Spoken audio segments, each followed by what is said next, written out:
等一下，库马。你是上榜几次了？对，他这个是举报名单呢，我不知道，因为我本来就已经在那个12人名单嘛。对。所以如果他要再一次，我不知道是不是有升等的一些优惠还是怎样。对，我不知道为什么要。你要凑几次要换一个什么礼品才对啊，对不对？不然把你一直放上去，一直放上去，一直放上去，颇为困扰，对不对？蹭我们普马的声量。好。在关心这个国台办呢，又发布一份新名单呢。果然哦，在昨天晚上呢，国台办就动尾掉了。但是有没有可能它是雅雅事件的后续之一呢？好，大家都知道雅雅终于回去了，当归中国。但是毕竟我们要关心一下她，因为她当时呢一直想要留在台湾，不晓得是不是已经有预感自己回到中国可能会发生什么事情呢？我说网友很厉害哦，现在大家在办案哈，他在松基出境的时候哦，拍到他呢说什么耳朵是这个地方是凹陷的，好，然后呢到了这个中国福州之后呢，这边耳朵突然就突出了，然后也有网友说呢，其实哦耳朵的特征是最容易去比对出人类的轮廓，为什么？因为呢。凹凸的轮廓特征呢是不会变化的。好，那但是呢，也有人可能会说啊，这可能是拍照的角度不同啊，你一下凹陷一下突出 ，maybe 是拍照角度不同。好，那拍照角度不同没关系，我们就来比对裤子。为什么他在松基的时候，大家可以看到他是穿一个这个牛仔裤，很明显哈。到这个福州机场走出来的时候，变成一个很像这个运动风的裤子，有没有？然后旁边还有那种这个有没有像我们在穿那个艾迪达那种白色条纹这样子，裤子就不一样了。我刚刚查了一下，他从松基飞福州也不过需要1个半小时。那1个半小时，你说坐长途飞机，你可以解释说，你有挖口，因为你想要舒服一点。可是1个半小时的飞行旅程，有可能雅雅换裤子吗？好，那如果雅雅也没换裤子，耳朵的特征又不一样，来，普马，我们一起来办个案。现在网友说呢，被调包了。难道被调包了？因为呢，就说看起来确实不像同一个人。那有没有可能是其实他一下飞机就被带走了？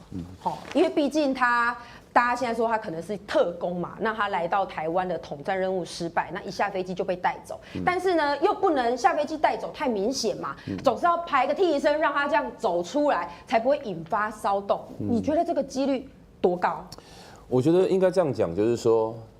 有一个关键是，当天其实本来很多人是要直播他接机了，对，就是要直播说他来到这一个回到中国，然后呢要给大家看。那到时候很多直播是没有办法继续下去的。那显然中国可能不太想要让他被直播，这是第一个。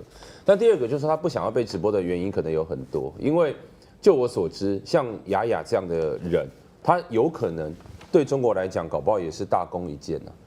因为其实当然在这一次，它引起台湾的轩然大波然后很多人会觉得说这一个怎么可以在台湾散播武统的言论？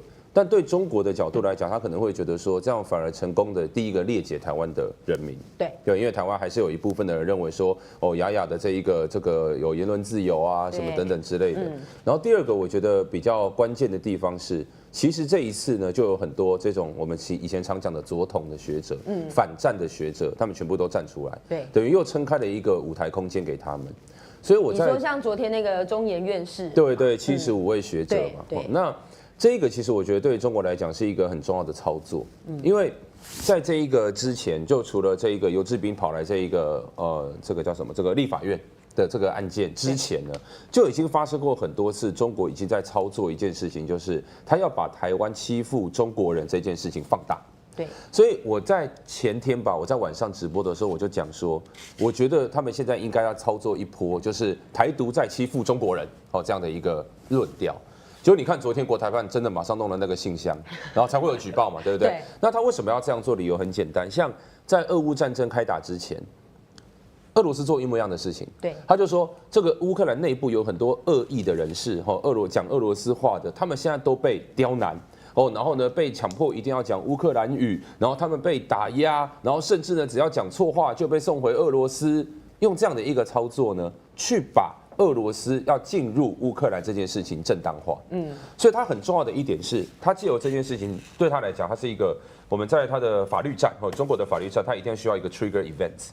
这一个就是一个导火线，一旦有了导火线之后，他就可以做相关的操作。所以他现在必须先把敌人找出来，就是说台湾内部的敌人到底是谁？谁是他们所谓的敌人？譬如说台独分子 ，OK， 然后他们在专门欺负这些人，到最后他就可以用这个理由说，我要保护台湾境内的中国人。所以这跟以前他发身份证其实是完全联动在一起的。当你越来越多台湾人拿身份证，中国的身份证的时候，他越能够说，我为了要保护什么样的人，然后台湾现在内部纳粹化，然后呢盖世太保，然后专门针对这些人要把他送到要把这个人送回中国，这些全部都是中国的论调，也是俄罗斯在乌克兰全部做过的事情。所以他们早期在说我是什么纳粹啦、新纳粹啦，其实都是一样的意思。对，所以我不一定觉得说今天中国对雅雅这件事情，他搞不好对雅雅来讲那不重要。重点是它所引起的这一个事件，就跟金门那时候水域不是我们在追那个走私船翻船吗？一旦有事件可以有法律操作的空间，对中国来讲大功一件。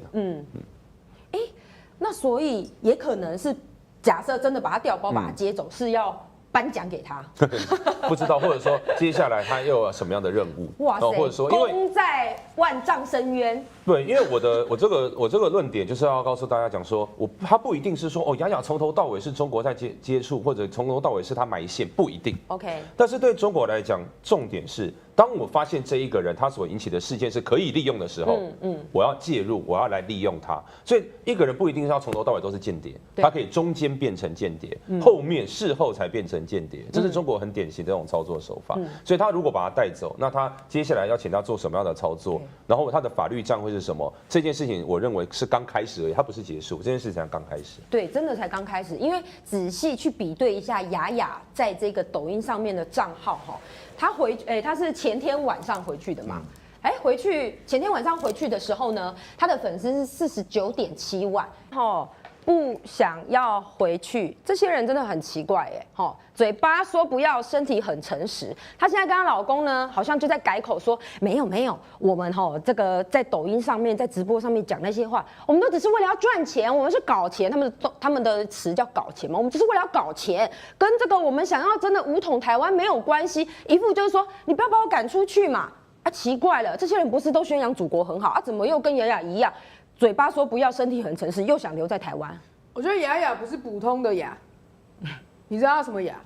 哑巴的哑？不是，她是阿尼亚。阿尼亚，她是 Spy Family， 我感觉，因为我觉得她跟小威廉的差别太大了。对，我觉得像这个安妮亚，她就是一个标准的模板。你看她的口条、思维，或者是说她教女儿讲的话，我认为是有被训练过的。